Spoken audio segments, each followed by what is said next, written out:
Good morning, my friends. I'm so glad you could be with me today in our continuing study of the book of Daniel in the Unfolding the Word ministry. We're now in the 11th chapter, looking at that portion of the final vision that God gave to Daniel. I'm going to read today from verses 21 to 29. In his place shall arise a contemptible person, to whom royal majesty has not been given. He shall come in without warning and obtain the kingdom by flatteries. Armies shall be utterly swept away before him and broken, even the prince of the covenant. And from the time that an alliance is made with him, he shall act deceitfully, and he shall become strong with small people. Without warning, he shall come into the richest parts of the province, and he shall do what neither his fathers nor his fathers' fathers have done, scattering among them plunder and spoil and goods. And he shall devise plans against strongholds, but only for a short time. And he shall stir up his power and his heart against the king of the south with a great army. And the king of the south shall wage war with an exceedingly great and mighty army, but he shall not stand, for plots shall be devised against him. And even those who eat his food shall break him. His army shall be swept away, and many shall fall slain. As for the two kings, their hearts shall be bent on doing evil. They shall speak lies at the same table, but to no avail, for the end is yet to be the time appointed. And he shall return to his land with great wealth, but his heart shall be set against the holy covenant, and he shall work his will and return to his own land. And at that appointed time he shall return and come into the south, but it shall not be this time as it was before, for the ships of Kittim shall come against him, and he shall be afraid, and shall turn back and be enraged, and take action against the holy covenant. We've been looking at portions of this final vision that spreads from chapter 10 and 11 into the first part of chapter 12. It's a vision that builds on all the previous visions, the 70 weeks vision, the vision in the dream in chapter 2 and in chapter 7 and in chapter 8. So much is being built upon as God gives us some additional details about some of the events that he's already explained would happen in the unfolding plan of history. And as we're looking at these details, we've made a number of what I'm calling stops. The first stop was the details, some more details about the Medo-Persian Empire from the time of Daniel until the coming Greek Empire under Alexander. The second stop in the details was giving us more information about Alexander's empire, his death, the breaking of the empire into 4 Greek empires. The third stop that we've already looked at were giving us additional details about the continuing warfare between 2 of those kingdoms that emerged out of Alexander's kingdom, the Seleucid kingdom and the Ptolemaic kingdom, as they struggled in various ways, ultimately over control of the Holy Land, over Judea. Today, we start the 4th of those stops by examining more about Antiochus Epiphanes, who came into rule in 175 BC. Now, we've already learned a number of things in the previous visions about this particular one, Antiochus Epiphanes. In chapter 8, we were told that he was the little horn, not the eventual little horn who is the Antichrist, that chapter 7 told us about, but rather one who represents something similar to what the Antichrist will be on a much larger scale. Antiochus Epiphanes, as the little horn, saw his goal in life, his call in life, to stamp out all of the cultures that existed under his area of control and replace them with the Greek culture, the Hellenistic culture. And by the way, he was so successful that it was the Hellenistic culture that controlled much of the Mediterranean region and certainly the Holy Land and Asia Minor. Not all were happy with his efforts to replace their culture, and certainly key among them were the Jews, who held out stubbornly, resisting the influence of the Greek culture.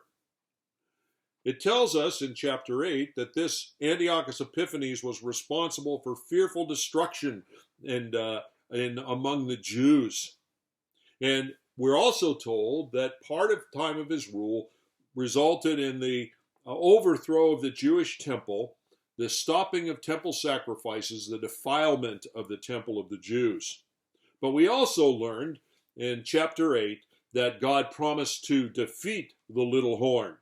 That after he defiled God's temple, within a little over 3 years, he would die. And he wouldn't die by human hands. He would die by an action of God. In other words, not through battle, but God would touch his life in a way that would lead to his death.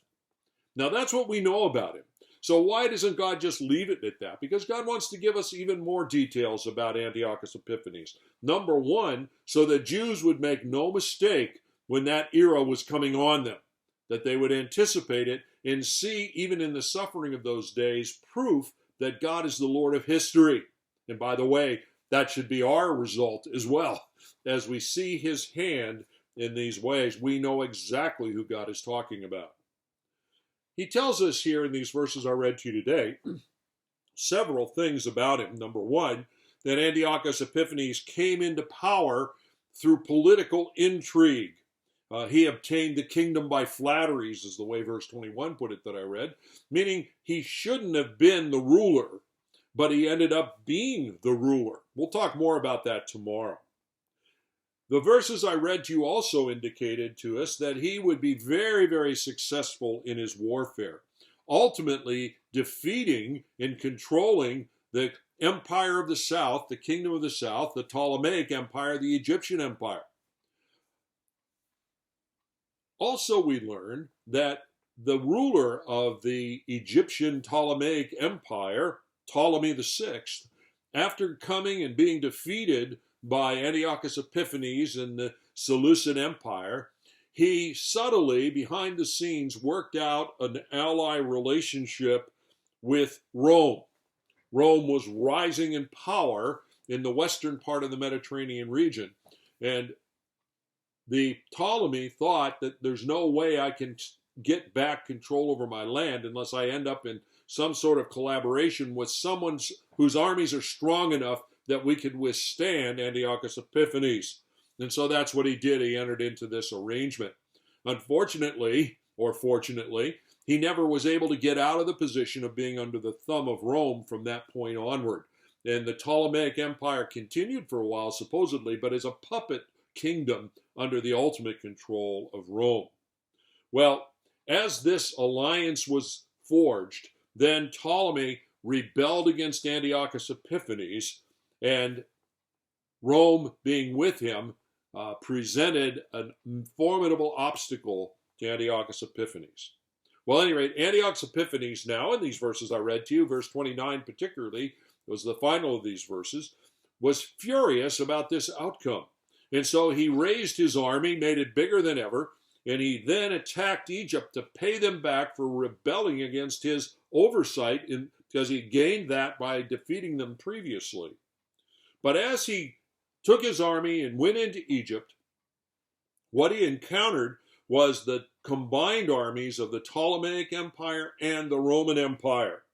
And in facing those, it became clear to him, because he was no dummy, that he didn't have sufficient resources and manpower to defeat the combined army of the Egyptians and the Romans.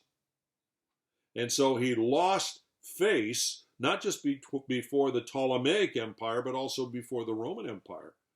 Well, there's a classic story that emerges from that, where the general of the Romans, who was there kind of overseeing the combined forces of the Romans and the Ptolemaic Empire, drew a line in the sand and dared Antiochus to cross it, because in crossing it, he would then unleash the combined armies against Antiochus. By the way, that's where that phrase, cross the line in the sand, came from historically.